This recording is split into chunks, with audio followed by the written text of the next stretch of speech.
you for attending today. My name is Tim Yoder. My parents moved us here 52 years ago this year when my brother and I were just little boys. We all still live here, and for that reason and others, some of which I will get into, my brother Jason and I consider ourselves native sons of Fountain Hills. Today, our family is 5 generations deep in the history of Fountain Hills. Our newest member, born just last May, is sitting in the back row. With that weight on my shoulders, I hope to do an adequate job sharing a history and representing a family. In today's presentation, I hope to first give you a quick overview of the time, place, and circumstances behind the birth of our town. A very personal story of the Fountain Hills Yoders will spin out of that setting, how we got here and what we've done in terms of building the town. I'll also share other personal anecdotes with you and present many interesting photographs. You're in for a new and unique history of Fountain Hills.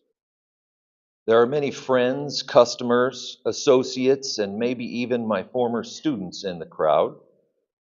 In addition, there are no doubt people in our audience who are new to the area and certainly new to me.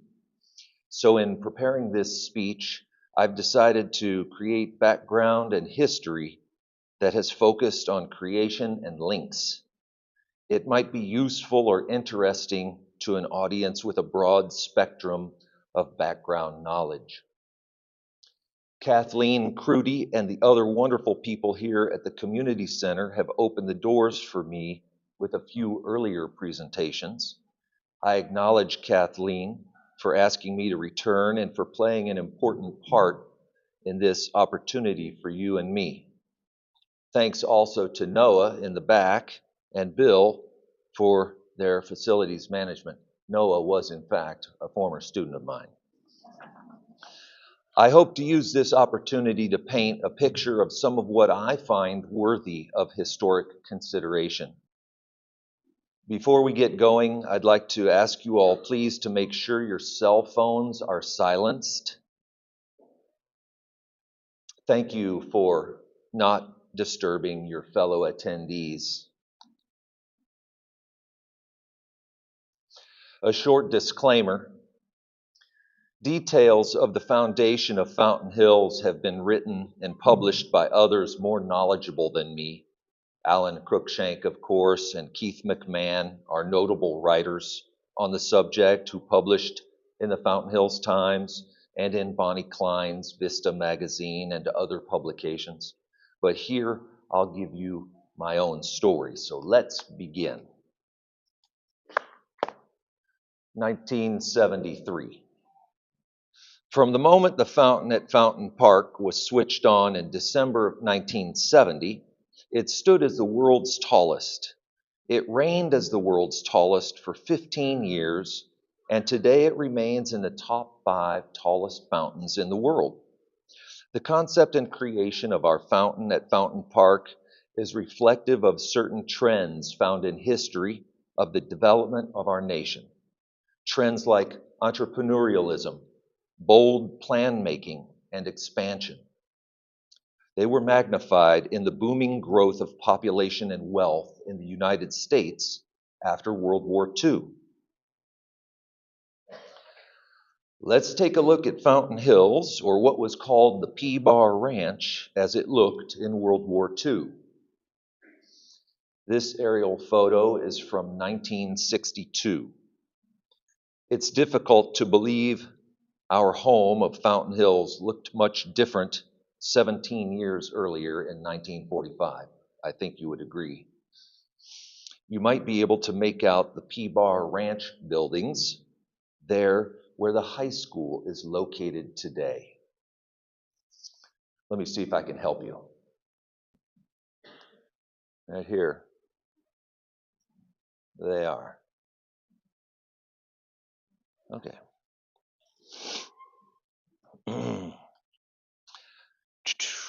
So, about that time, real quick, The post-World War II baby boom, 10,000 babies born every day in the United States for many, many years, required the attention of our nation's leaders. America's visionary and risk-taking business leaders and developers were to further a tradition of American growth in modern, focused ways. That, in turn, greatly impacted the growth and history of Arizona. President Dwight Eisenhower made headway in this regard by creating the interstate highway system.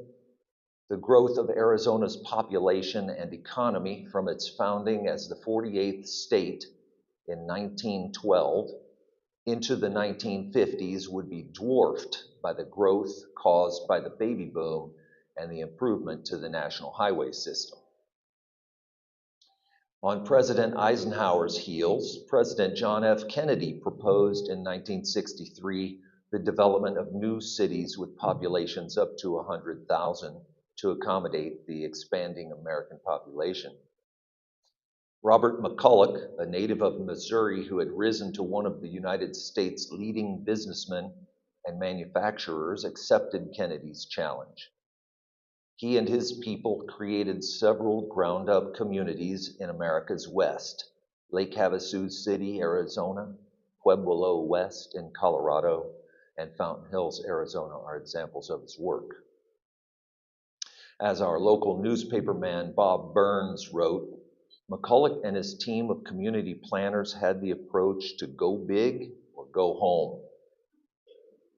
Following that approach, Mr. McCulloch purchased an area of desert northeast of Phoenix. That land had previously been part of the P-Bar Ranch, ranch lands stretching back to the 1930s or earlier. Inspired by the idea of a fountain in the desert, McCulloch had his chief designer, C.V. Wood, imagine the attraction, the world's tallest fountain. That was in the late 1960s. In the vein of developer Del Webb, who built San Manuel, Arizona, early casinos in Las Vegas, Sun City, Arizona, and other towns, Robert McCulloch added a new twist. A grand world record water fountain would draw tourists to the beautiful rolling Fountain Hills, or Chaparral City, as our town was originally to be named. With some of the best vistas in the nation, sales associates would sell lots and promote building the structures that make up our town: homes, schools, churches among them, parks, storefronts, etc. Not coincidentally, perhaps, the Central Arizona Project was passed and signed into law by President Johnson in 1968. As part of the original Central Arizona Project, a dam was to be built very near to us at the confluence of the Verde and the Salt Rivers.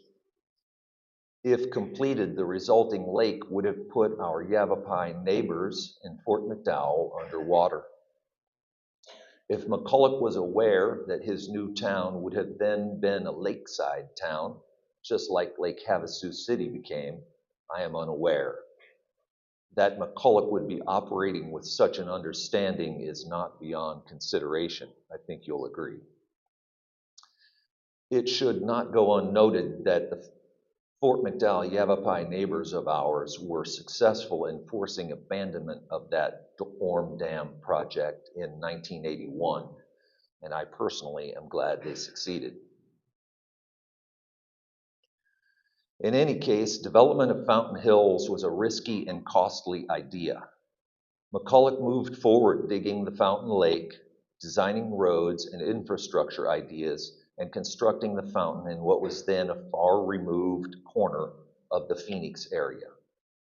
The MCO photo above shows the installation of the nozzle in the fountain sometime in 1970.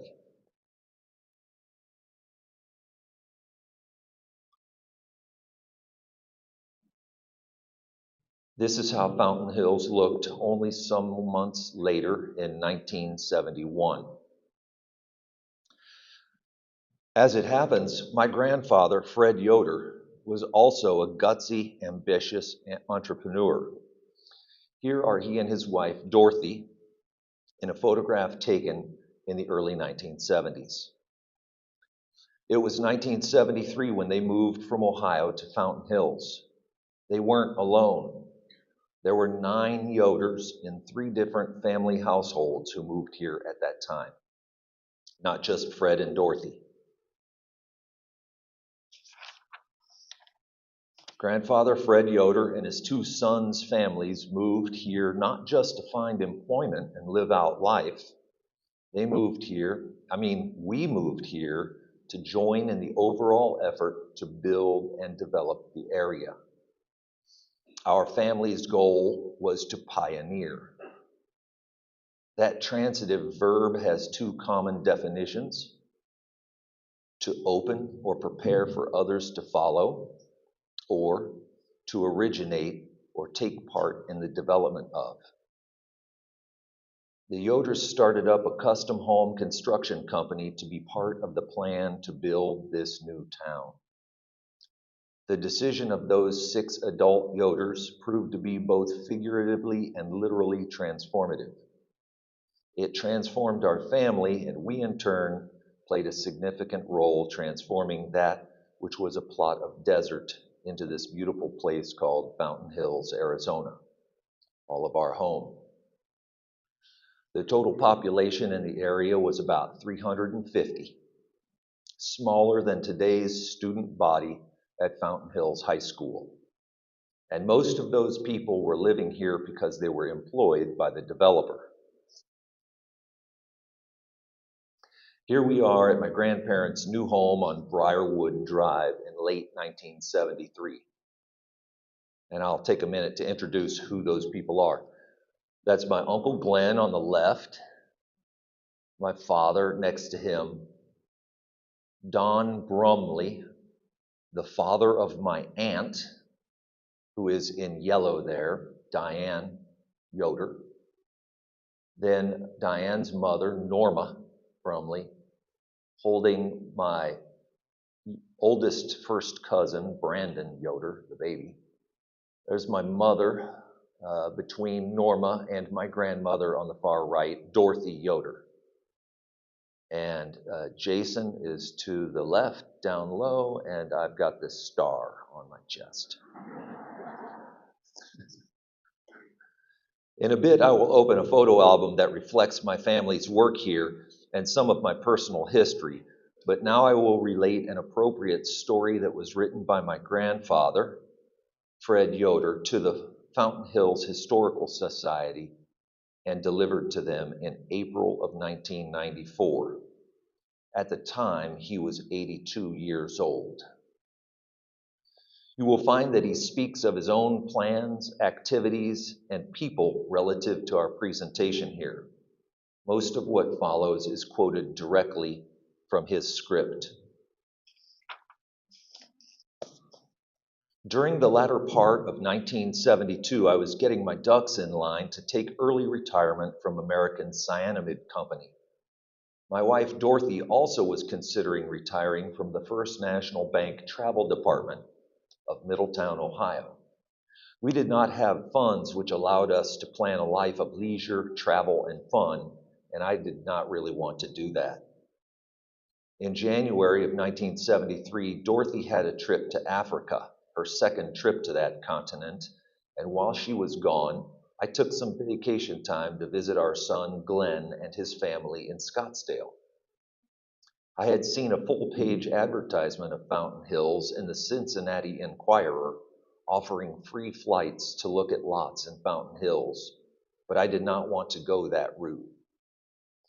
Then he goes on to describe his own site search, with the goal of starting a company somewhere in Arizona. He considered Prescott, south of Tucson, and McCormick Ranch in Scottsdale, where lots were 2 or 3 times as costly as in Fountain Hills. The risk to independent builders being wiped out by a downturn in the economy in these communities in the beginning stages of development was of great concern to him. He continues, when Dorothy returned from Africa, which was a business trip for her because she took a tour of people, I asked her to arrange a week's vacation so we could return to Arizona together and look at some future home sites, a place where we could build homes for others. She says that she does not remember me talking about building homes in Arizona, but I think that is because she thought it was just too outrageous to be taken seriously. Anyway, she came with me and we retraced a number of sites, ending with Fountain Hills. She agreed she liked Fountain Hills best, and I just assumed that this meant she agreed to the whole proposition. Thereupon, we bought some lots and arranged to get 2 homes under construction. It was too much and too fast, but we did it. They then returned to Middletown, completed their retirement plans, sold the home, and returned to Scottsdale to stay with Uncle Glenn and his family. And he goes on. That's where we lived until our house on Briarwood was completed about the end of the year. The other house was on Fountain Hills Boulevard, just to the left of where Saguaro intersects. There were very few other buildings around, but building continued at a brisk pace, but not our home building. And then Ken and Peggy O'Hara found us and became our first clients in Fountain Hills. Their home was built on Valley Drive, which is over in the Malta area, if you know where that is. Our name was Yoder Jewett because we formed a joint venture early on. That's Reed Jewett right there on the left, standing with my grandfather Fred, breaking ground on our first home. We had a good partnership, which in spite of the rough times did prosper. Several years later, we had a friendly breakup. Reed Jewett had involved us with developers from Canada, and he was working full-time in that direction out of McCormick Ranch. So he took that part of the business, and we kept the Fountain Hills part of the business. We changed our name to Yoderbuilt. Our sons, Glenn and Tim, were not only stockholder and officers of the Yoder Corporation, but the 3 of us also became partners in Yoder Group, which along with Yoder Corporation owns Yoderbuilt. And then he shares an anecdote about a tremendous storm that hit on August 3rd, 1974, damaging his house, and the calamity that brought momentarily. Then he continues. I believe that at the beginning, a water meter hookup was $25 and a sewer tap was $150. We did our own engineering, and the architect committee was John Lowry, a McCulloch inspector. One took a new plan by the trailer at the fountain. During the day, sometime, John would sign it, and we would pick it up and start construction. Altogether now, in 1994, it costs about $6,000 in fees and engineering to get ready to build one of our homes. For building permit, architectural committee, engineering, sewer, and water hookup, and another approximately 3.5% of all the money received paid to the state in sales taxes. On a $100,000 home, this amounts to nearly $10,000. All well, just look at what you get in return compared with the higher costs over the mountains to the west. People who helped us are so many. Those who took part in changing the concept of the Fountain Hills Project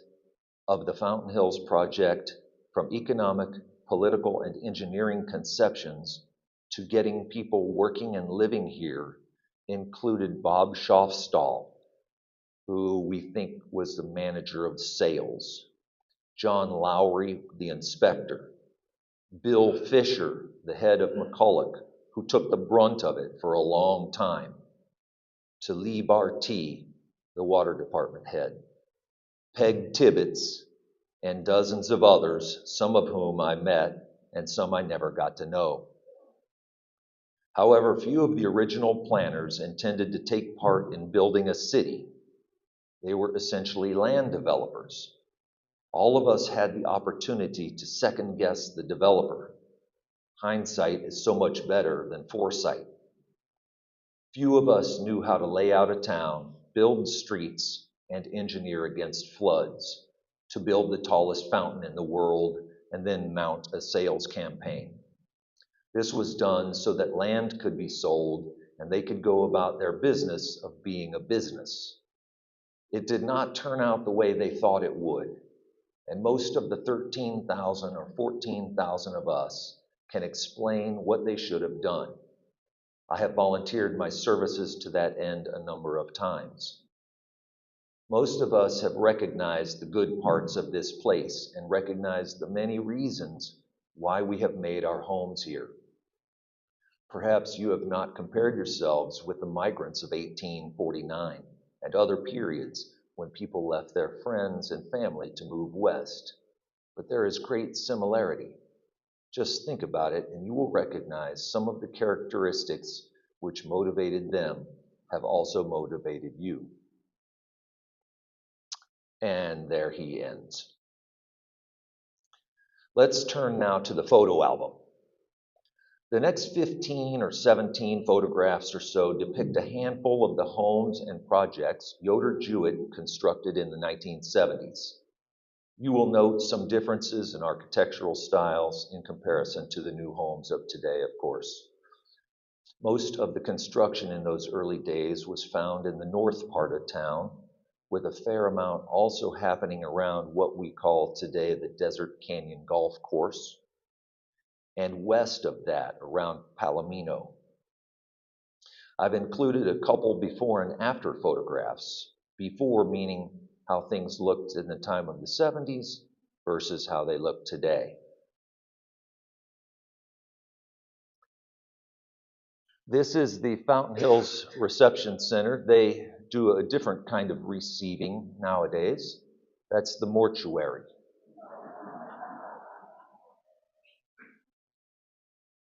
This is the broken ground on the house on Briarwood. This is what early construction workers looked like and saw. There's my grandfather in his front yard, 62 years old, raking some rocks. That's me trying to be like my grandpa. That's in the backyard of our own house on Fountain Hills Boulevard. And that's that house right there it's the second from the corner of Fayette. Now, the next shot after this is how it looks today. I went there a week or two ago and copied this angle here. By the way, that's a 68 Mercury Cougar. It was my grandmother's. That's it today. Here's a little bit wider view of today. From the front yard of that house, you can look across and see all the way to the fountain and the early apartment complexes there on the corner, condominiums. And here's how it looks today.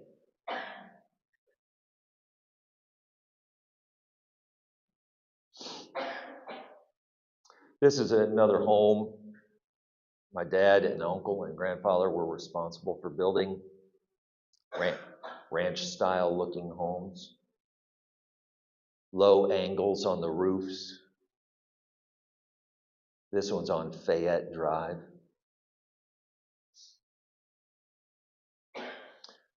My grandparents lived here. This is over by the golf course, I think on Mangrum Court. There's an early ad. You could get a custom home for only $46,900. And this is a cool ad because it shares my uncle's realty side. He played the sales role for the company, basically. A 2-bedroom, 1-bath home on your lot for $30,000.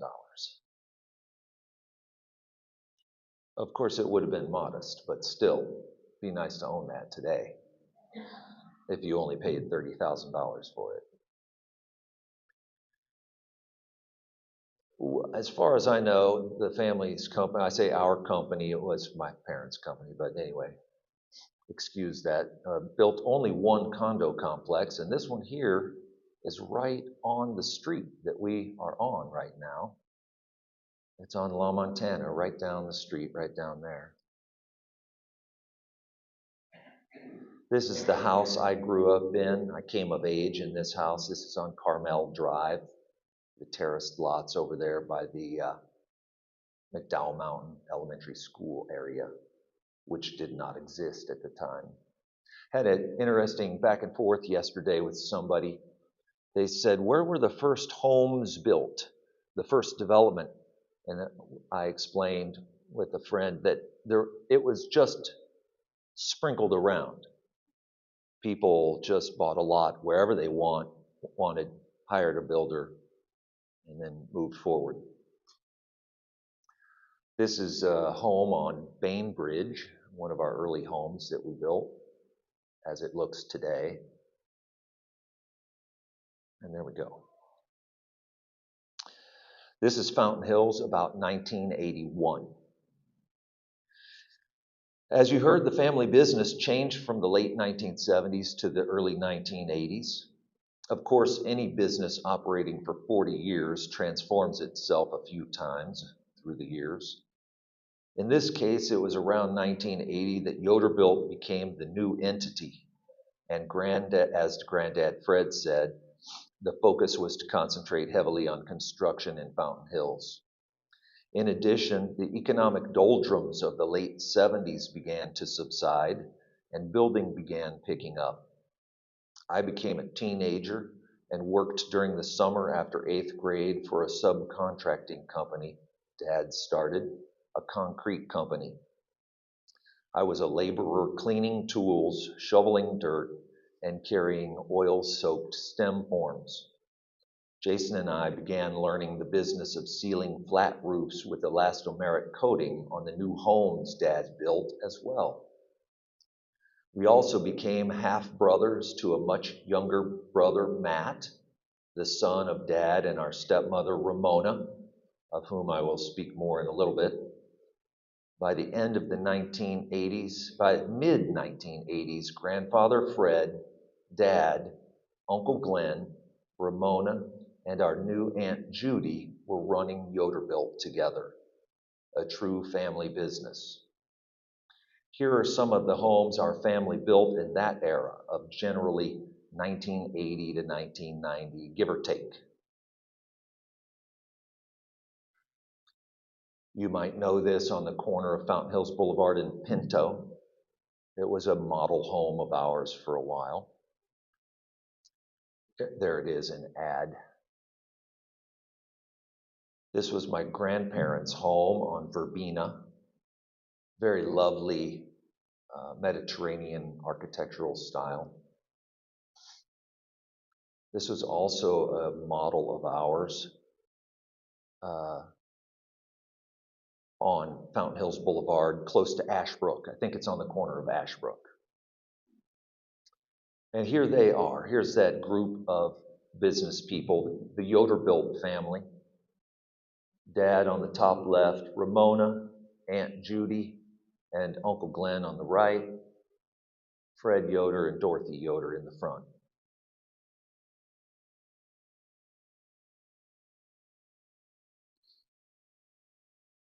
Kingstree Boulevard. This was our model. We finished in around 1987 or 88, and it's on the corner of Cholla and Fountain Hills Boulevard. A view of the back of it. This house is on Cavern Drive.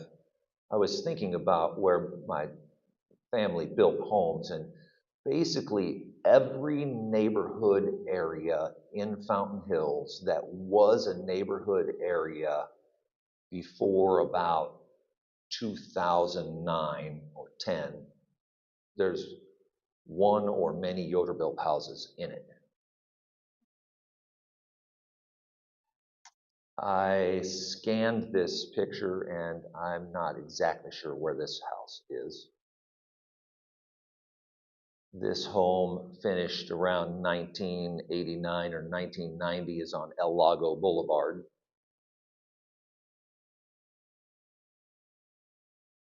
I know, I speak for my father and my uncle too, and everybody else that was part of it. There's so many houses out there, we don't know where they all are anymore. Okay, stop on aerial. The incorporation of Fountain Hills in 1989, when we officially went from county area to the town of Fountain Hills, happened to coincide with the enormous win of the Cold War, the collapse of communism in the Western world. Many writers on American social and economic history have commented that the freer attitudes that came with the end of the Cold War loosened decades of national fears and hesitancy. That in turn reinvigorated the national and local trends mentioned earlier, which created new growth and availability of money in the 1990s. A few years later, Fountain Hills was in a huge growth spurt, recognized nationally as one of the fastest growing towns in the United States. That continued mostly unabated for about 15 years when the housing bubble burst. About this photo here, you might note that this image covers a little more territory than some of the earlier images. You can see the Fountain Hills area south of Shea Boulevard in this picture. And there's no houses there yet, basically. Palisades Boulevard is dirt still. They're just cutting it in. And El Lago Boulevard in the downtown area is also dirt. Right in this area here.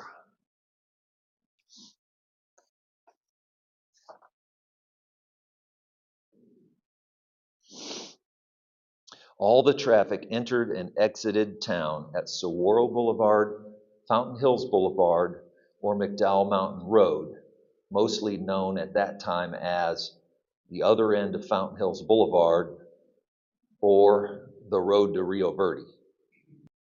Here are some Yoder homes in the era of the 1990s. That's another El Lago Boulevard home.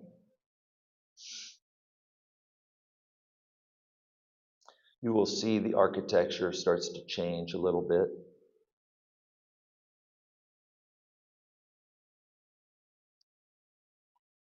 Lighter tile, roof tile, became very popular with customers during the 1990s.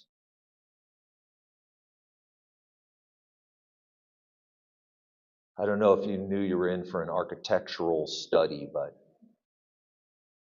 it's what we did. This is a marketing, obviously, artist rendering of a home that we built in Sunridge Canyon. That is chocolate brown today, I believe. Different architecture for sure.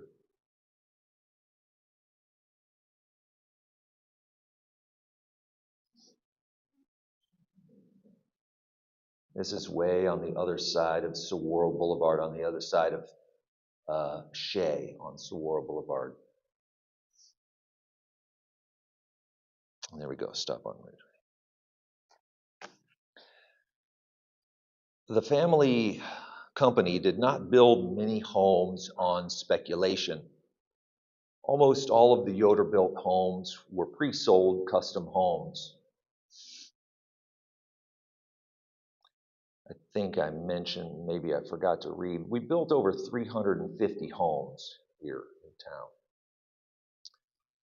Almost all of the homes that we built were pre-sold custom homes. Basically, the builder uses the buyer's own money to build the home the buyer desires.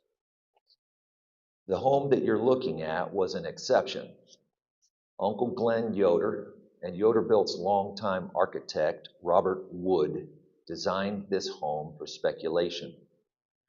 You might know it on Palisades Boulevard, in the corner of Ridgeway, I believe. It's a fabulous sleeper of a home. And yes, that oval roof portion is copper, an ode to one of the 5 Cs of Arizona. And yes, I did the elastomeric roofing on that flat roof. It's the first custom spec home in Fountain Hills to sell for over $1 million. You'd agree, I'm sure, Uncle Glenn and Dad, as the general contractor, did a magnificent job. By that time, around the year 2000, the Yoder family had completed more than 350 custom homes in Fountain Hills and surrounding communities, as well as the condominium complex down the street. Here I will end the Yoder custom homes part of the story. Part of the reason, it was around then that I became a full-time teacher in Fountain Hills, and I went for basically 20 years as a teacher in 8th grade here. There's much more to my own history of Fountain Hills, some of it shared in my memoir and some nearly forgotten. For example, it was only with the election of our new Maricopa County Sheriff, Jerry Sheridan, that I remembered the trail ride I was on with him. One of the early homes Yoder Jewett built was for Jerry Sheridan's parents. They lived in the northwest part of town and had horses kept at the old stables at the end of Golden Eagle Boulevard. I remember riding in a wagon pulled by horses that were led by the Sheridans out towards the Dixie Mine. Jerry was an older teen. I was about 10, and the Sheridans provided that trail ride for us as Y Indian guides or an early scout troop. Most of this final series of photos are found, among others, in Magnificent Memories of an Ordinary Man, the memoir I mentioned. The many photos come with detailed insights into my youth and what it was like to grow up in this western boomtown, and has very little architectural study. The next few photos relate to the Fountain Park, which was initially filled with fresh water. An old photo of the Fountain Lake with almost no buildings visible in the background. This was taken from Hotel Hill, as we called it, the hill to the north of the lake. The first Independence Day fireworks program at the fountain was launched by several early residents, including Uncle Glenn and Dad. You see the purchase contract there for the fireworks and the date July 4th, 1974. And the good old-fashioned hot air balloons of early art fair fame. This is in our archives. I think it comes from a ride my grandparents took, but I couldn't swear to that. You find more stories related to the Fountain Park in that book: a streaker, a drowning, the baseball softball diamond that used to be there, and other mentions. On page 17 in the book, I wrote, quote, "The families who came to this outpost village in the early and mid-1970s were the first builders of its institutions and culture. Parents did not have the option to send their kids off to join a team or group because none existed. Those parents had to make it happen for the sake of their children." And here's a little bit of that. In the era, it was called the Y Indian Guides. This is about 1974, 75, it says. An alternative precursor to the Cub Scouts, and I'm about 7 years old right there. My brother's on the right, and that's probably 35% of all the kids that age that lived in this town at that time. Little League started up, 1978. This was the first Little League team my brother Jason and I were on. Dad on the left, Mr. Losey, a Vietnam veteran who'd lost an arm and a leg in the war, and Mr. Hughes were coaches, about 1978. I learned humility through Mr. Losey. He's standing there with 2 fake limbs. He taught me about humility. That's my stepfather on the left, and Ron Fett, the other coach, on the right. This was my senior league, Little League team, the first Fountain Hills team to win the Scottsdale City League at the time. And around 1985, Realtor Joe Goyena, some of you might recognize him in the middle there, hosted a youth group. We had, I think, weekly or nearly weekly meetings. It was a great time. Of note, one couple in the photo is married and still living together in Fountain Hills. And I believe 7 or 8 of the young people that you see there are still in the area. Yeah. And others are not too far away. There are also stories on ways that we kept busy in the book. Stories about wild run-ins with the natural world. This was a wounded hawk we cared for a couple of days until Fish and Game came and picked it up from Dad. Luckily, Uncle Glenn knows a lot about birds. He worked for the Phoenix Zoo in the aviary area, I believe. Anyway, work and driving as a teenager. My brother and I manhandled those 500-pound barrels. And other adventures and tales, such as climbing Red Rock and other activities teens in and around a rough and changing town took part in. There I am on the top of Red Rock.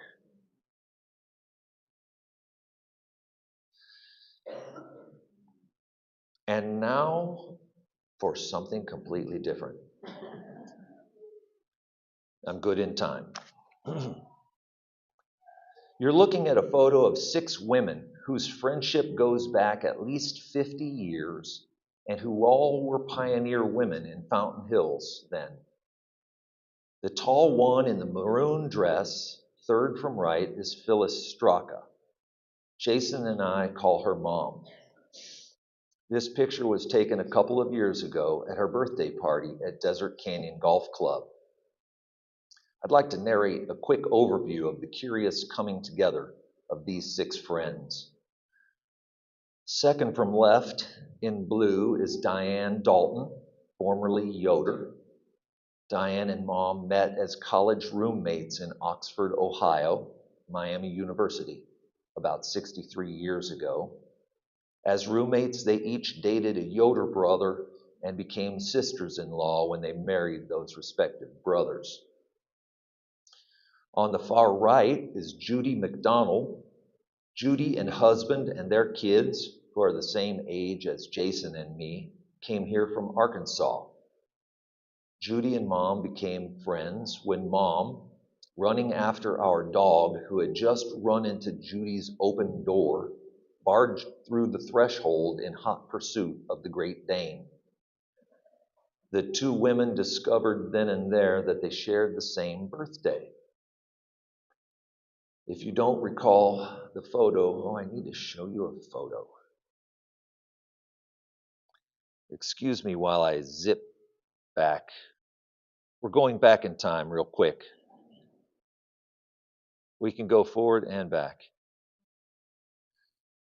The house in the background on the far left over there is on Fairland Drive. That's the house that Judy lived in. I just wanted you to know how close they were. They were close. Our next door neighbor, literally. Let's get. I meant to point that out the first time I came through, but there we are. Second from right is Candy Metzger.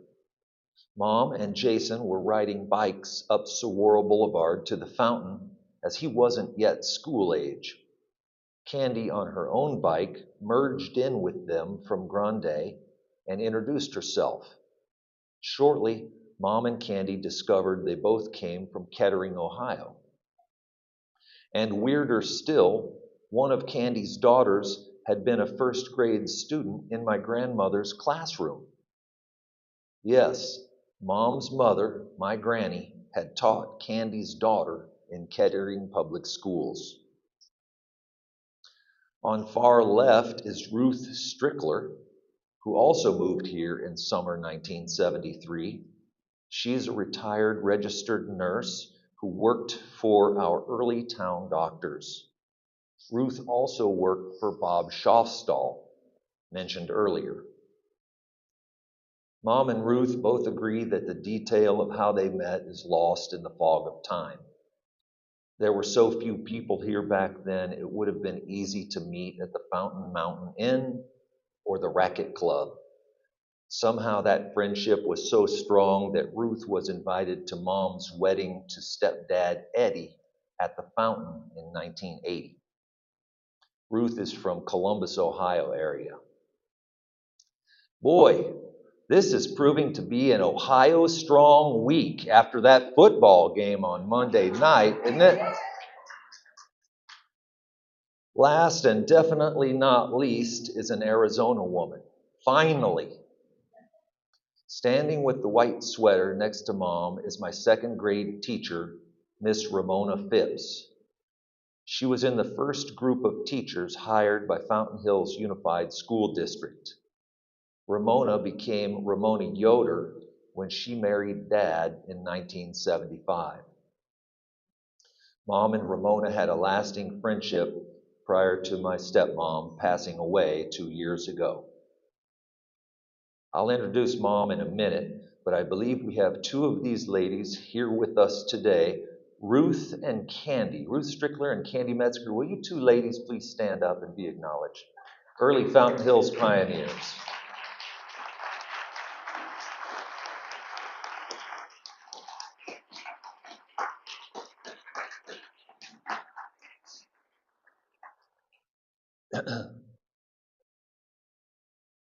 Finally, today there is enthusiasm for our International Dark Sky Discovery Center and the great arts community that exists here. The Discovery Center will bring some change and growth of new sorts to our haven of a town. I like to remember that all of what makes us Fountain Hills today was created slowly and deliberately on the foundation that entrepreneurs, builders, and risk takers from other walks of life put down beginning in the early 1970s. Yoder's helped transform the desert into a town, sure, but we as a family were also transformed. It wasn't easy for any of us, the adults or children, but I am personally grateful for what my grandparents, my parents, and my aunt and uncle took on and made real with so much sacrifice, determination, and hard work to make Fountain Hills what it is today. And with that, I'd like to introduce my family. I think I'll start in the back of the room. I have in the very back of the room my niece, Jason's daughter, and her husband, Tyler, Jalen and Tyler, and Grant.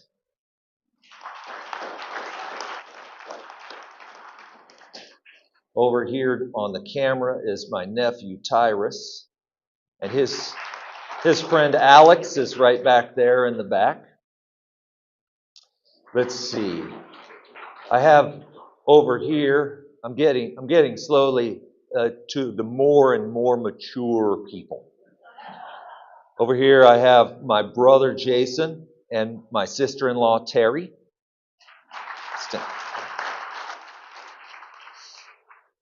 And then I have here my father, my aunt and uncle, Glenn and Judy.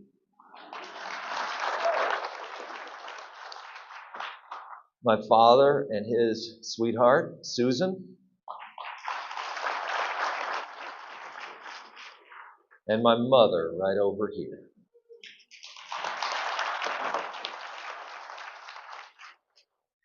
Ladies and gentlemen, thanks for coming. I hope it was worth your money, and I hope you enjoyed it. Thank you.